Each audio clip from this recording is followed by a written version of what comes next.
Hello, good morning, and welcome back to the Boardroom, where, as always, we're having brilliant conversations with some of Malta's leading business minds.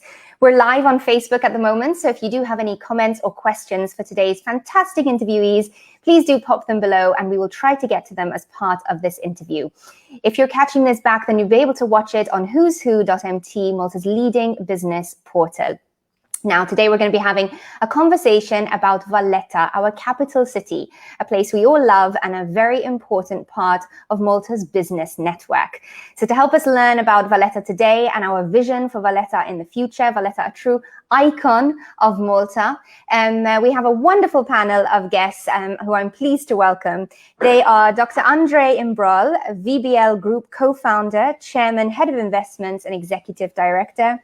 Robert Spiteri-Paris, who is the managing director at Perry Estates Agents, and Tony Zara, who is the president of the Malta Hotels and Restaurants Association. It's great to have you all on the show with me today. Thank you for being here. Nice to be here. Nice to join. Nice to join. Good morning. Thank you. Good morning. So, Andre, I'm going to come to you first. You are the VBL Group co-founder. Just to start us off, tell us a little bit about what the group does and what your role is. So good morning, Joe.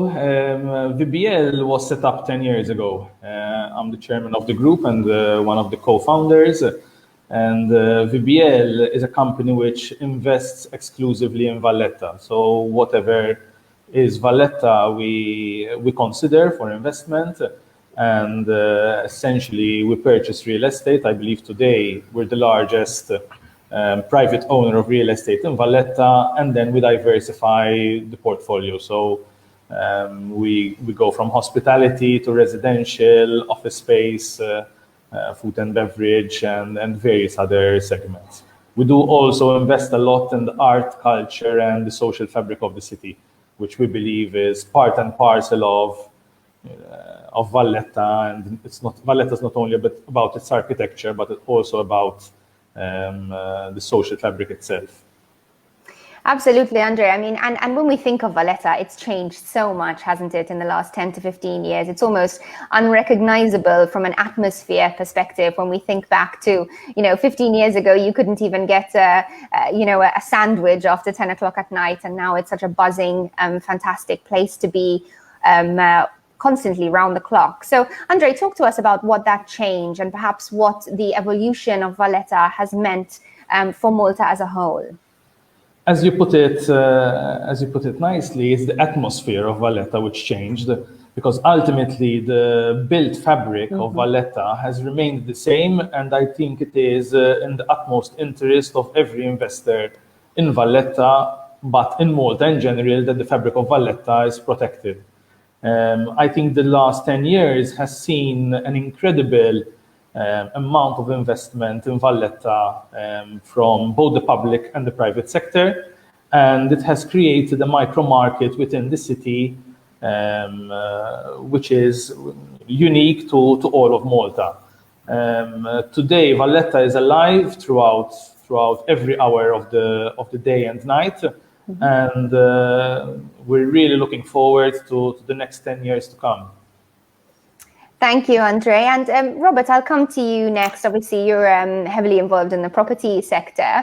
What's changed for Valletta's property sector in those last 10 years? I mean, Valletta has changed dramatically in the last decade. I remember going there when I first started working in real estate 12 years ago and just seeing for sale signs all around you. Today, those for sale signs have basically vanished and turned into PA permits all over Valletta because of all of this investment and everything. But even demand, 10 years ago, no one would really think of renting in Valletta, and all we had really as clients were people looking for retail or office space. Because Valletta always actually intrigued foreign investors, and many still wanted offices in Valletta, although it wasn't as popular a place to live in. It was always a popular commercial place, or a nice place today as an office or headquarters for anyone. A prestigious address, especially areas like St. Barbara Bastions and all these beautiful areas. So I had worked in Valletta, but then there's been this dramatic increase in demand now for residential property, and you have people coming and looking, like Andrea said, you could call it a micro market. people coming also just specifically for Valletta.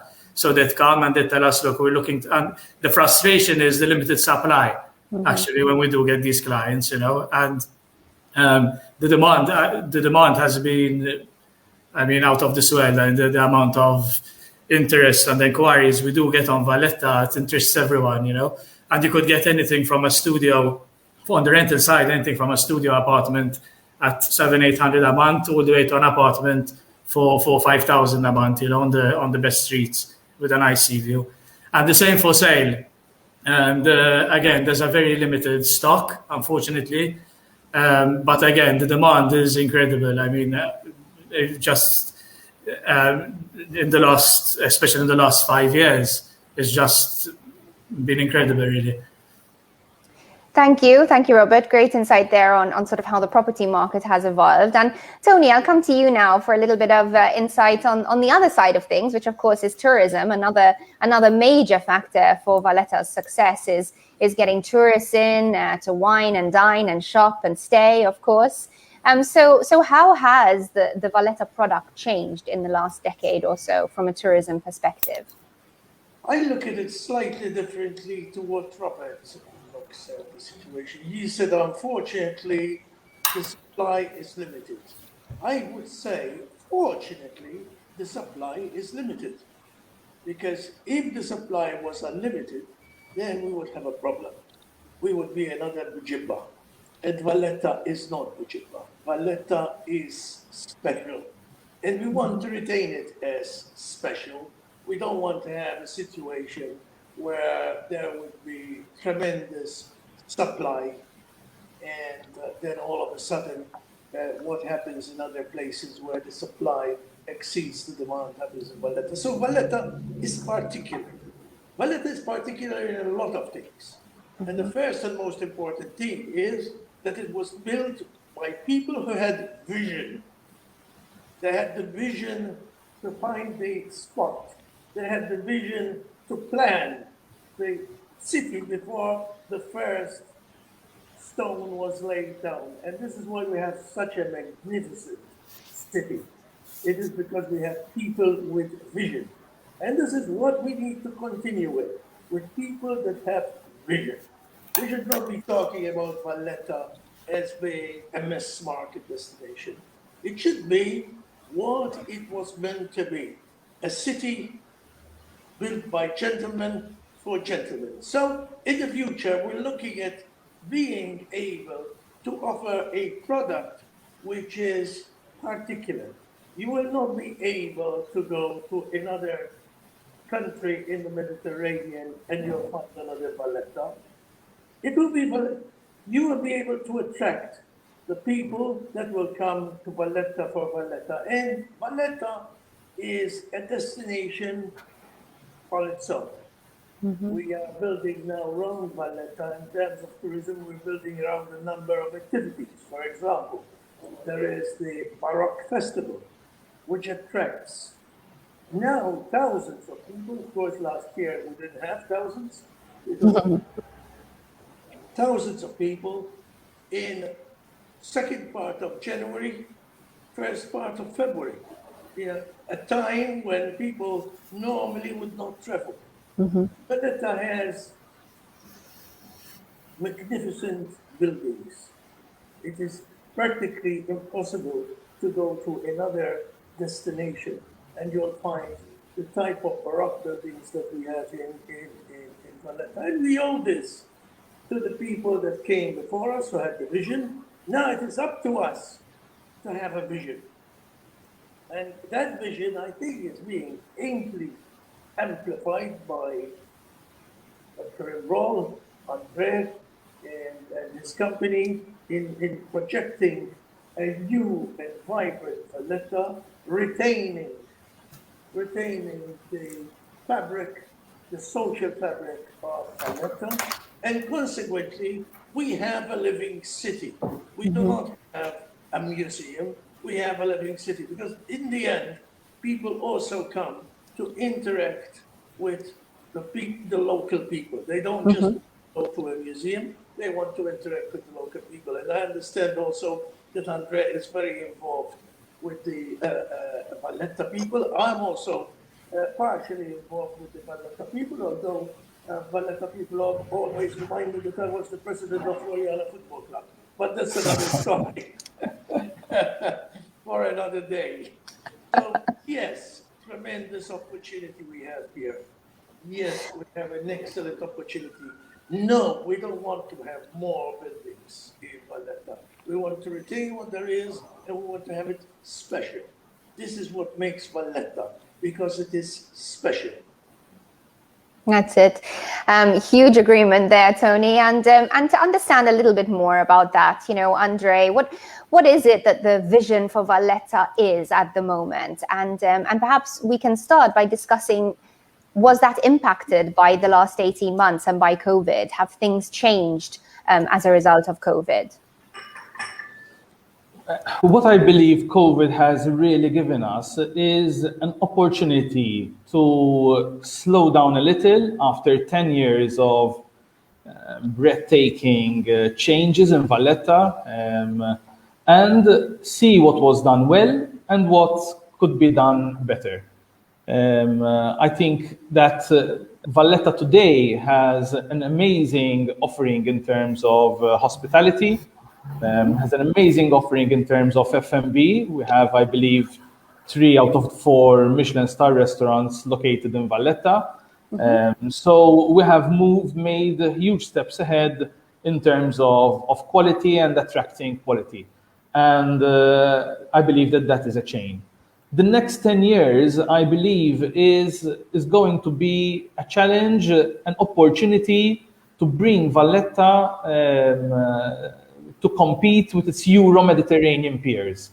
Whereas the last 10 years were about getting Valletta where it should have been on the local market, the next 10 years is about taking it forward internationally. Valletta already has an amazing brand name, and that we should completely capitalize on. However, I believe it is still hugely underserved from various aspects. So in terms of sports facility, childcare facilities, even touristic facilities, which are not only accommodation.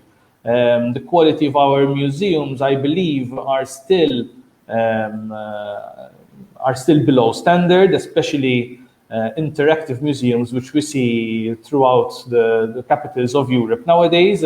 So I believe there are still a huge amount of opportunities out there for the private sector, especially to work with the public sector in developing further the city.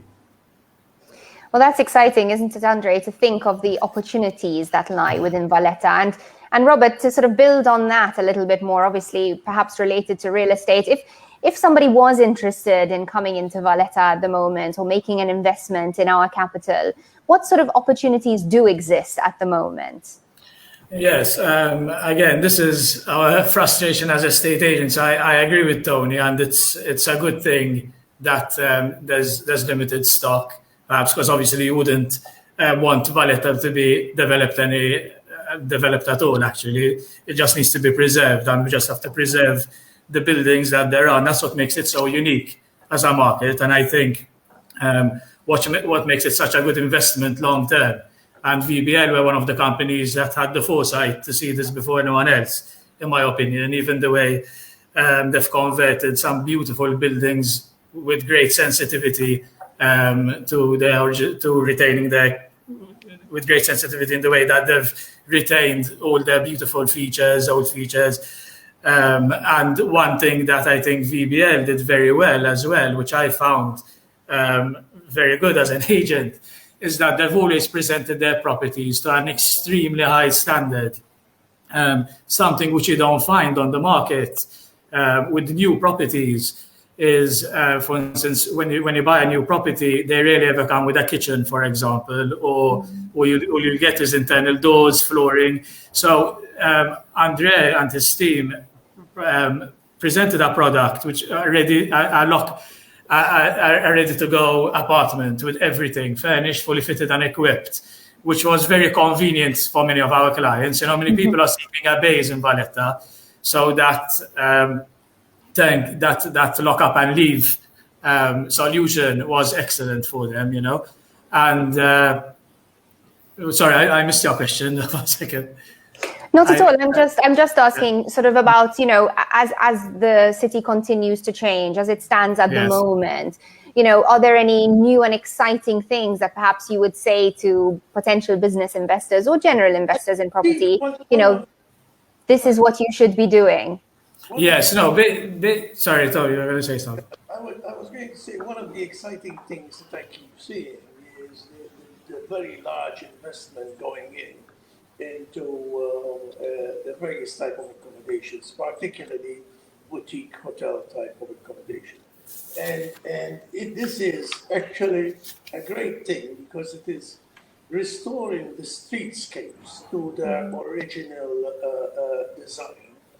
Consequently, the facades are all getting back the magnificent outlook that they had, the designs that they featured. And again, the vision that the people had at the time, you couldn't just build a house, but you had to have specifics when you build a house. For example, you'll find a lot of corners that have statues of saints.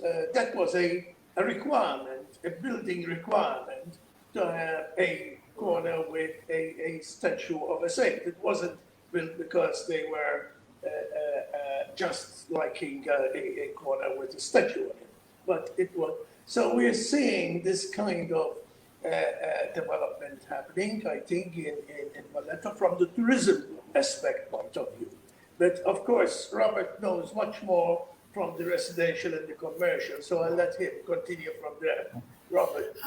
No, what I would say is, Valletta will always remain an excellent investment just because of the scarcity of the property and the beauty of the city, basically. It's one of the nicest cities in Europe, and the views you get from certain streets and locations. We tend to deal as a company more in the mid to high end of the market as well. So we've rented and sold some of the nicest properties there, and you get people who could afford to live anywhere in the world, really, and come to Valletta and fall in love with it, which is nice to see.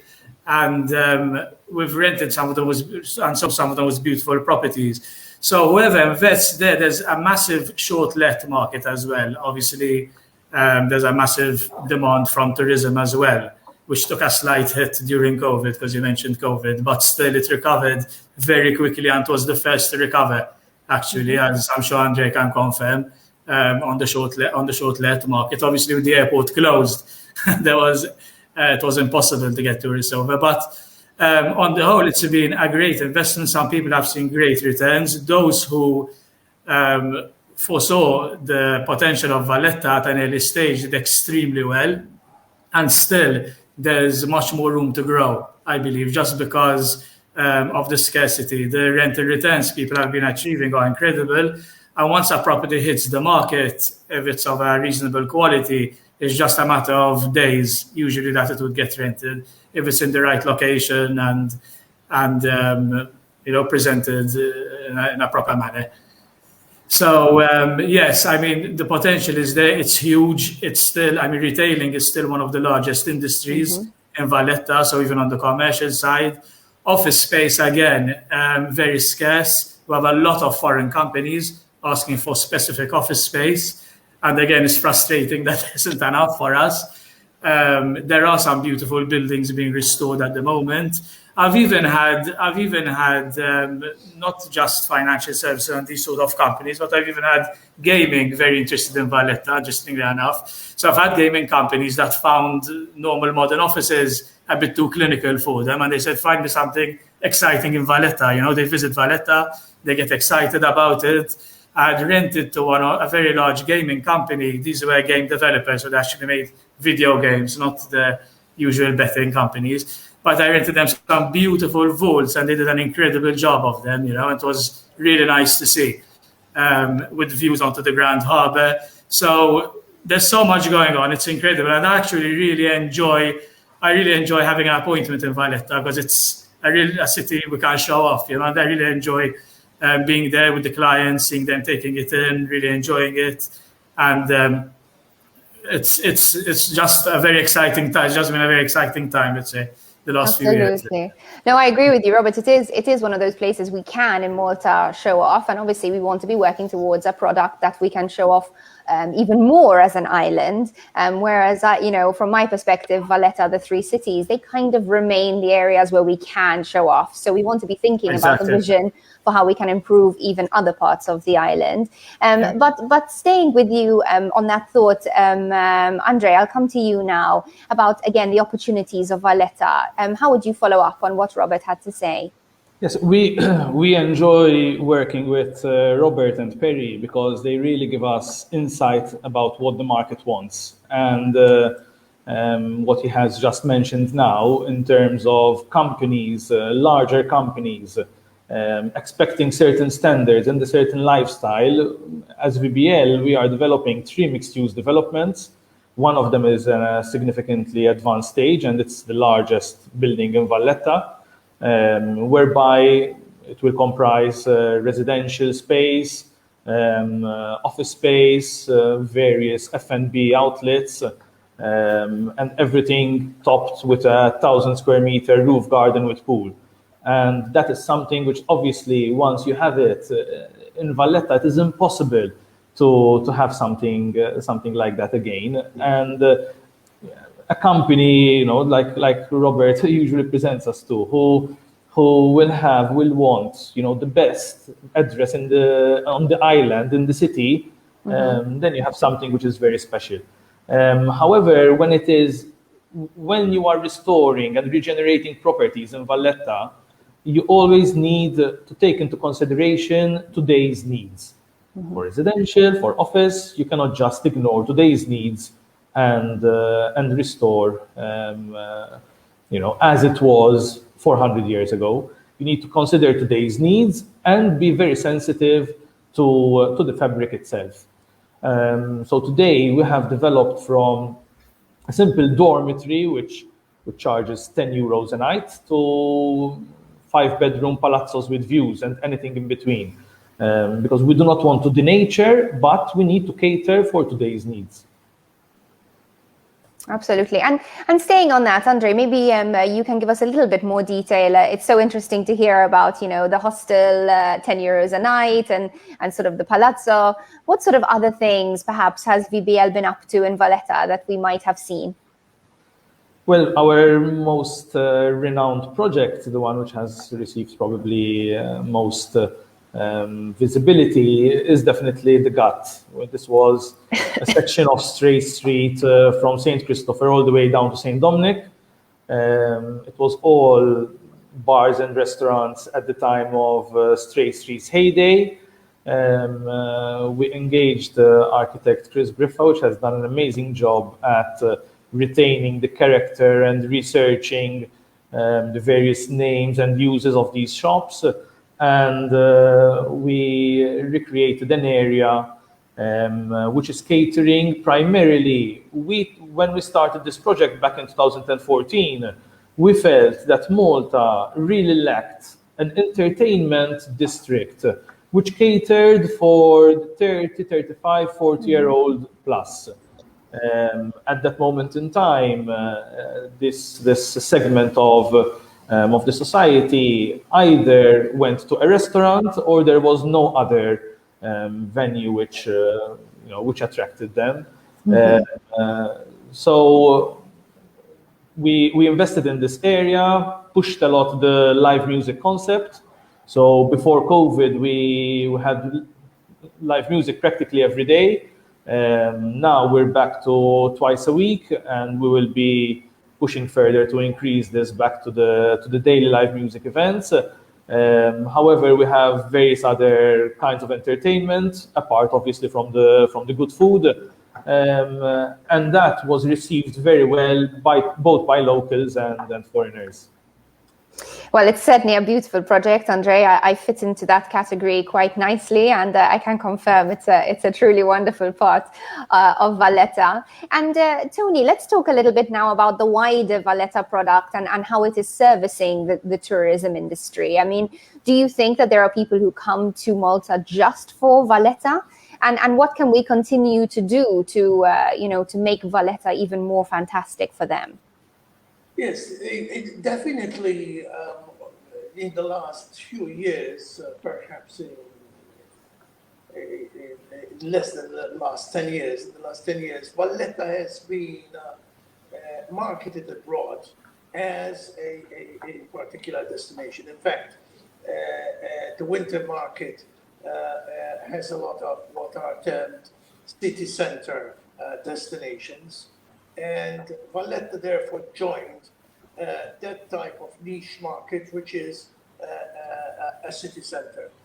Fortunately, we have the ability to travel has changed insofar as the low cost has made it easier and more attractive to have short holidays more often.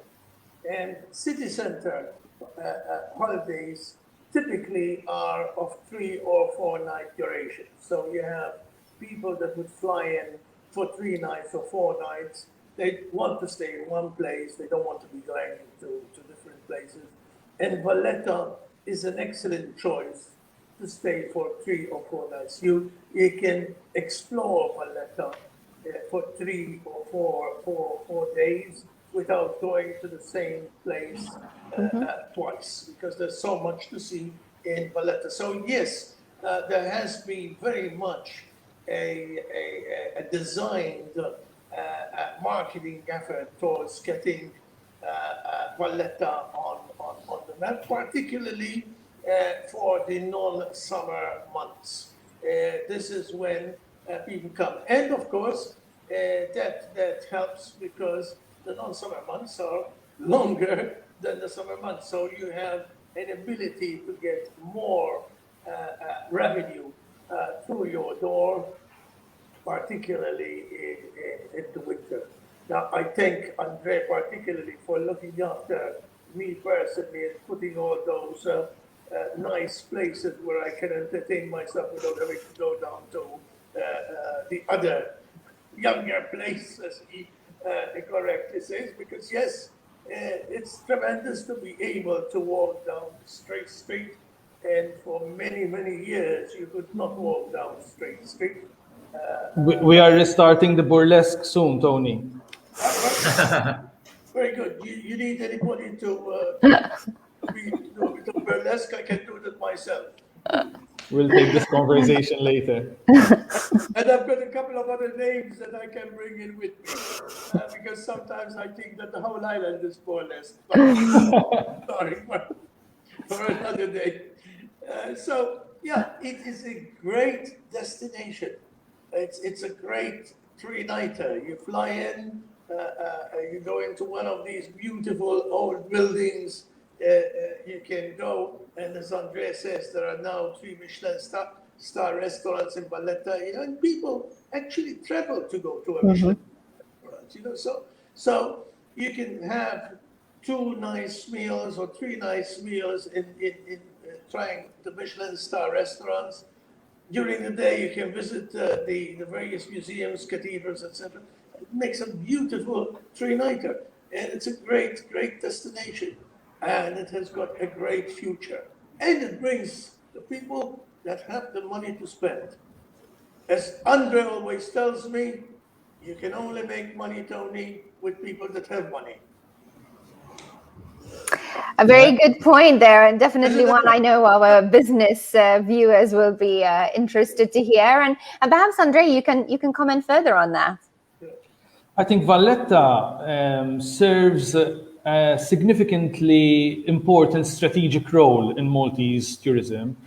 Whenever a tourist goes to any destination, he has a number of items to tick. That the hotel is up to his expectations. Obviously, there are various categories.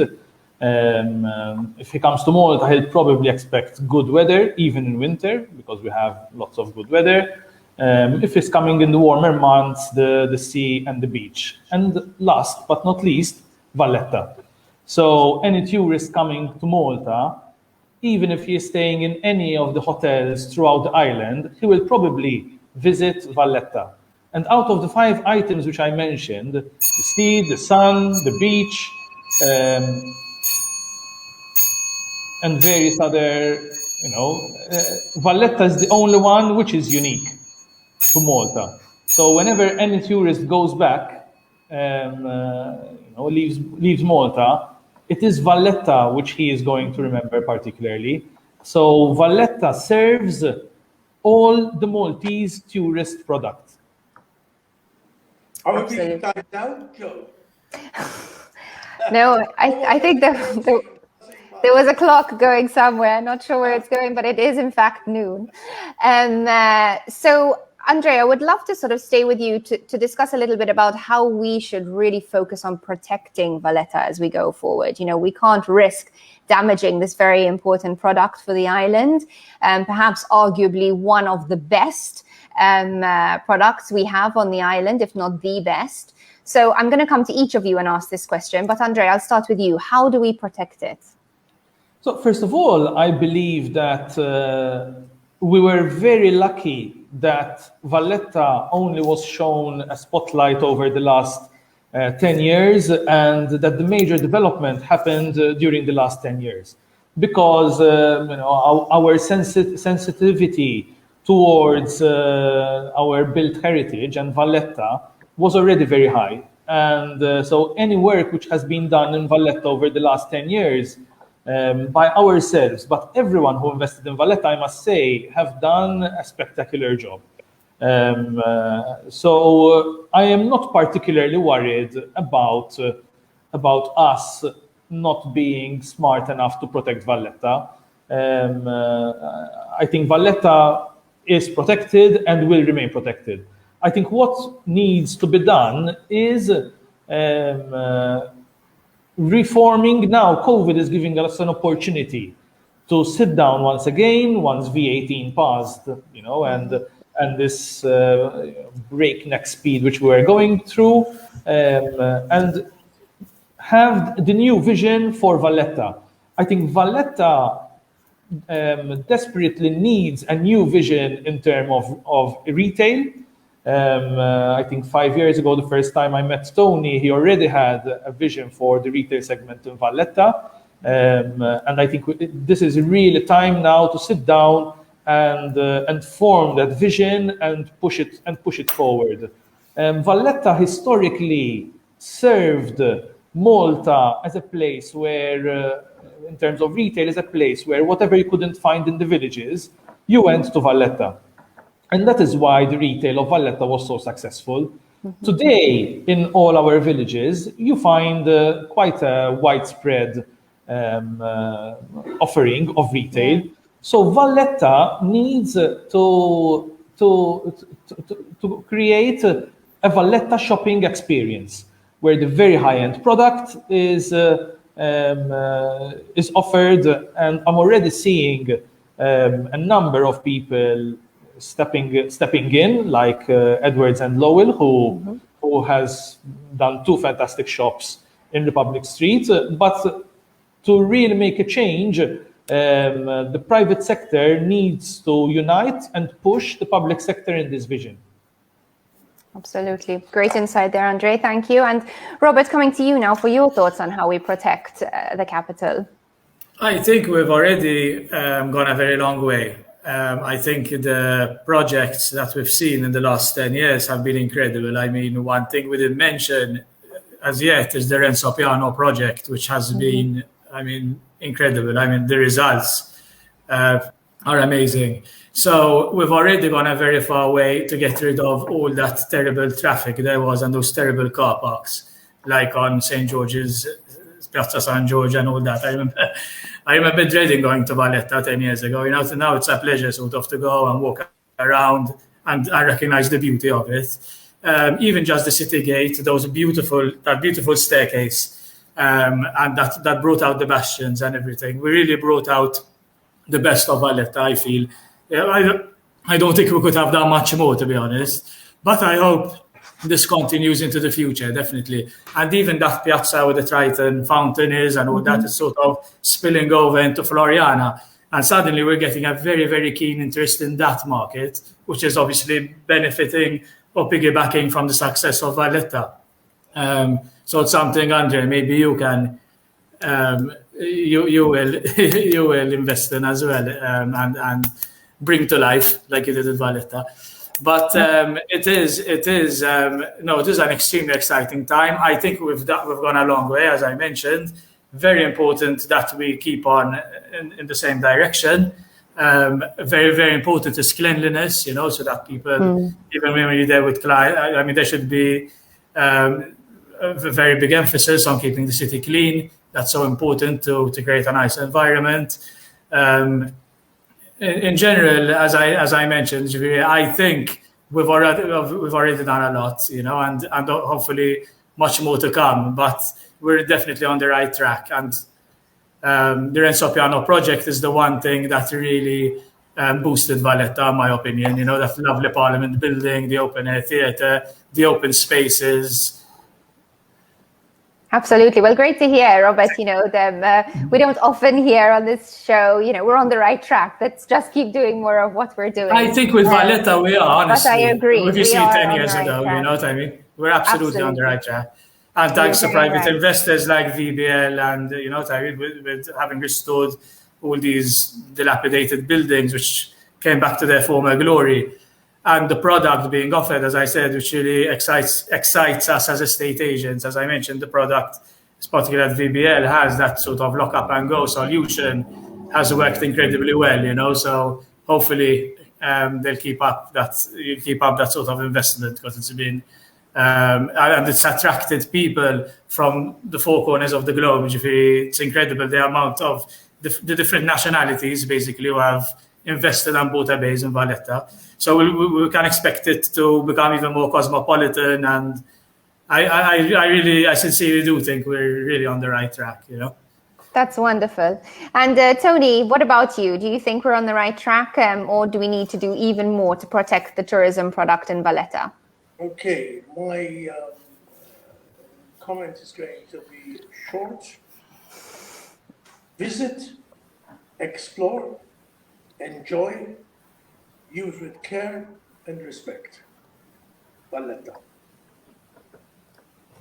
Absolutely. I couldn't agree with you more. And I think that's a great note to start wrapping up our conversation. And Tony, I'll come to you first. What are your hopes if you had to think of Valletta in 10 years' time? What do you hope it will be? Not too different from what we have today.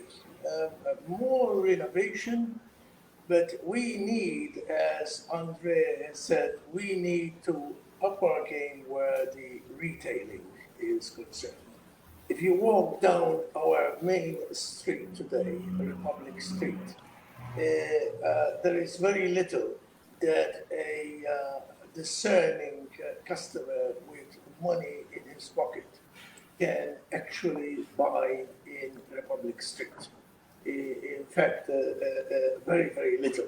So we really need, if we're going to attract the high rollers, the high spenders, then we really need to up our retailing there and get in the big names. We also need to try and avoid having these buskers opposite, what they call themselves, buskers, opposite the law courts, which are selling cheap items. They have a place, but they should not be in the main street of Valletta. They should be somewhere where the market is, because basically they are market people. There is always a place for a market, but you have to have the market in one place, not spread out over Valletta. So if we can continue upping our game, and VBL have done that perfectly over the last 10 years, so that we can attract type of person that is going to come and visit, enjoy, use, and respect the island and spend his money. You know, there are lots of people out there who are not worried about spending 300 or 400 a night in a boutique hotel. And those people will also go out and spend 2,000, 3,000, 5,000, maybe more on shopping for something that is nice to give to somebody in the family. But you need to have a shop where you can spend that money. If you don't have a shop where you can spend that money, you're not going to spend it. So this is my vision for Valletta. Let's make it unique. Let's keep building on what we have done up to now. And let's make it attractive for the people that have money to spend. Thank you, Tony. Great insight there. And Robert, what about you? What is your vision for Valletta in 2031? No, as I mentioned, I do think we're on the right track. I hope it keeps developing further, that people keep moving in from all over the world. There's a nice mix of locals and expats, which makes the city extremely interesting. As Tony mentioned, exactly, we can improve the offering, and even I think there is a big demand for high-end products as well. Just from the sort of people who have purchased and rented in the city, I know there'd be good demand for premium brands, basically, and I'm sure they'll be very successful on the high street. Just from the people we deal with and with settled in accommodation there. I just hope that the vision that started in the last 10 years continues, and I think with the help of private companies and private investment, that will continue. I think private investors have realized the great potential of Valletta. I think it's quite obvious. And for us, I hope that more of these beautiful buildings get restored. I wouldn't say I hope that I really hope that actually regulation remains extremely strict, and almost zero tolerance on height. I hope they keep height restrictions, and they're extremely strict with that. But I hope that there are many more buildings, I think, that can be restored, and you see that once you walk around. So hopefully we'll bring out its full potential, and I have no doubt that it will remain an extremely popular city, because just from walking in, you feel you're somewhere special. What's very good as well is the transport has improved. So there's an excellent ferry service now even to Gozo from Valletta. Obviously, there's the three cities linked with Valletta as well. And I've had this experience as well of having driven clients around the island. They wouldn't be looking for Valletta or the three cities. They would have sort of given up on maybe investing in Malta, and then you just drive to the harbour area and they're just blown away. Let's hope we preserve it the way we have done so far. And I'm confident that it will remain one of the top cities in the world, basically, and that keep attracting the right people and the right clients. Thank you, Robert. Agreed. Great hopes for the future there. And finally, Andre, over to you for what you hope Valletta will be like. Yes, I have to agree with Robert and Tony that I really hope that, not I hope, I am sure that in 10 years' time, but also in 100 years' time, Valletta aesthetically will be very similar to what it is today. What I see is needed in Valletta, though, is that we'll look a bit further in the past of Valletta and specifically analyze the districts and recreate those districts, or maybe change them, but create districts which make the city even more appealing. So the high-end retail district, the nightlife district, the residential district, and the various other functions which a city had historically, and we need to once more recreate and define. Doing this, Valletta is already today a very good example for the rest of Malta. Its success over 450 years now is down to its master planning.